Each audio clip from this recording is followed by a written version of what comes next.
नमस्कार।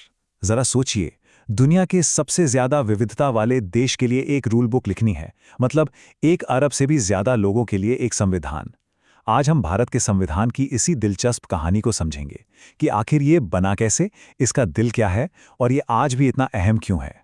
तो शुरुआत इसी सबसे बड़े सवाल से करते हैं कि इतनी अलग अलग भाषाएं, धर्म और संस्कृतियों वाले 1 अरब से ज्यादा लोगों के लिए एक ही रूल बुक कैसे बनाई जा सकती है।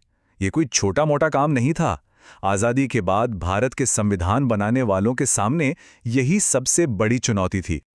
तो चलिए इस ऐतिहासिक दस्तावेज को बनाने की पूरी प्रक्रिया को जरा करीब से देखते हैं। पर्दे के पीछे चलते हैं और जानते हैं कि कौन थे वो लोग जिन्होंने इसे शक्ल दी और इस बड़े काम को पूरा करने में कितना वक्त लगा। देखिए, ये सफर एकदम जीरो से शुरू नहीं हुआ था। इसकी एक नींव 1935 के गवर्नमेंट ऑफ इंडिया एक्ट से पड़ी थी। लेकिन असली काम तो 1946 में शुरू हुआ, जब संविधान सभा यानी कॉन्स्टिट्यूएंट असेंबली बनी। फिर क्या था? सालों की मेहनत, जबरदस्त बहस और चर्चाओं के बाद 26 नवंबर 1949 को हमारा संविधान बनकर तैयार हो गया और इसे अपना लिया गया। और आखिर में 26 जनवरी 1950 को यह पूरी तरह से लागू हुआ और भारत एक गणतंत्र बना। जाहिर है, इतना बड़ा काम किसी एक इंसान के बस का नहीं था। इसके पीछे दूर की सोचने वाले कई महान लोगों की एक पूरी टीम थी। सभा के अध्यक्ष थे डॉक्टर राजेंद्र प्रसाद। इसके मुख्य आर्किटेक्ट, जिनकी सोच की छाप हर जगह दिखती है, वो थे डॉक्टर B.R. अंबेडकर। और B.N. राव ने एक बहुत ही जरूरी संवैधानिक सलाहकार की भूमिका निभाई। इन सब ने मिलकर भारत के भविष्य का नक्शा तैयार किया।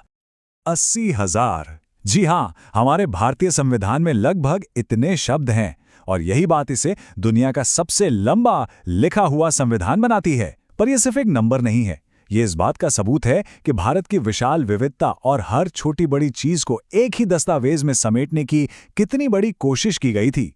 तो ये तो हुई बनने की कहानी। अब सवाल ये है कि इस किताब में आखिर लिखा क्या है, और इसे समझने के लिए इसकी प्रस्तावना यानी प्रिएम्बल से बेहतर कोई जगह नहीं हो सकती। यह हमारे संविधान का सार है, उसका दर्शन और उसका वादा है।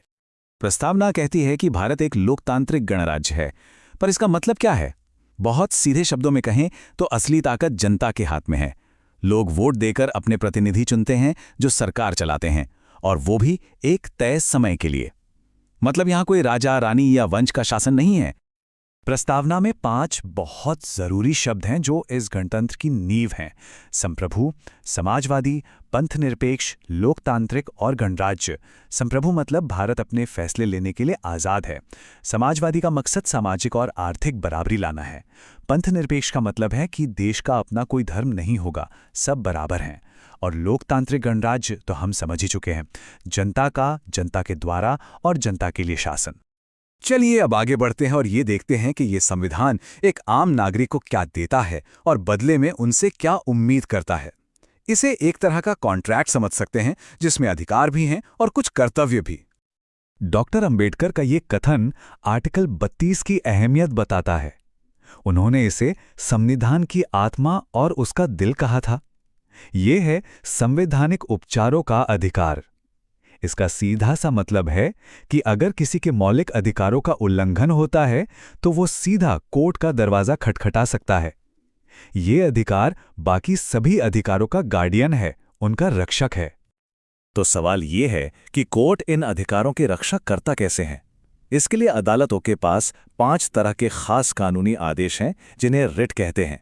जैसे बंदी प्रत्यक्षीकरण, ये पक्का करता है कि किसी को गैर कानूनी तरीके से हिरासत में न रखा जाए। परमादेश, किसी सरकारी अधिकारी को अपना काम करने का आदेश देता है। इसी तरह प्रतिषेध, उत्प्रेषण और अधिकार पृच्छा जैसे और भी आदेश हैं। ये सब वो टूल्स हैं जिनसे अधिकारों को सिर्फ कागज पर नहीं बल्कि हकीकत में भी जिंदा रखा जाता है। यहाँ एक दिलचस्प बात है, मौलिक अधिकारों की लिस्ट हमेशा से ऐसी नहीं थी। जब संविधान बना तब 7 मौलिक अधिकार थे। इसमें संपत्ति का अधिकार भी शामिल था। लेकिन बाद में 44वें संशोधन के बाद इसे मौलिक अधिकारों से हटाकर एक कानूनी अधिकार बना दिया गया। तो आज हमारे पास 6 मौलिक अधिकार हैं। अब जरा सरकार के ढांचे को समझते हैं। भारत का लोकतंत्र 3 बड़े खंभों पर खड़ा है। पहला विधायिका यानी लेजिस्लेचर, जो कानून बनाती है। दूसरा कार्यपालिका यानी एग्जीक्यूटिव, जो उन कानूनों को लागू करती है। और तीसरा न्यायपालिका यानी जुडिशरी, जो उन कानूनों की व्याख्या करती है। जब हम संसद की बात करते हैं तो अक्सर लोगों को लगता है कि सिर्फ लोकसभा और राज्यसभा, लेकिन ये जानना जरूरी है कि भारतीय संसद में राष्ट्रपति, लोकसभा और राज्यसभा तीनों शामिल हैं। ये तीनों मिलकर देश के लिए कानून बनाने का काम करते हैं। अब इन दोनों सदनों, लोकसभा और राज्यसभा में फर्क क्या है? देखिए, लोकसभा को हाउस ऑफ द पीपल भी कहते हैं, क्योंकि इसके सदस्य सीधे जनता द्वारा चुने जाते हैं। वहीं राज्यसभा काउंसिल ऑफ स्टेट्स है, जिसके सदस्य राज्यों की विधानसभाओं से चुने जाते हैं। लोकसभा का सदस्य बनने के लिए कम से कम उम्र 25 साल और राज्यसभा के लिए 30 साल होने चाहिए। अब आते हैं कार्यपालिका के मुखिया यानी राष्ट्रपति पर। कुछ फटाफट फैक्ट्स देखते हैं। राष्ट्रपति बनने के लिए न्यूनतम उम्र 35 साल है, पर कोई अधिकतम उम्र सीमा नहीं है। एक दिलचस्प बात यह है कि भारत में आज तक कभी भी फाइनेंशियल इमरजेंसी नहीं लगाई गई है और राष्ट्रपति का कार्यकाल 5 साल का होता है। और फिर आता है तीसरा और बहुत ही अहम स्तंभ, हमारी न्यायपालिका। ये संविधान की अंतिम व्याख्या करने वाली और उसकी रक्षक है। सुप्रीम कोर्ट ये सुनिश्चित करता है कि सरकार जो भी कानून या नीतियां बना रही है वो संविधान के दायरे में हो और किसी के मौलिक अधिकारों को ना छीने। अब हम अपने आखिरी हिस्से पर आते हैं, जो शायद सबसे जरूरी है। वो ये है कि हमारे संविधान को एक पत्थर की लकीर की तरह नहीं, बल्कि एक जिंदा, सांस लेते हुए दस्तावेज की तरह बनाया गया था, जो वक्त के साथ बदल सके, विकसित हो सके। तो ये बदलाव होता कैसे है? इसका जवाब है आर्टिकल 368 में।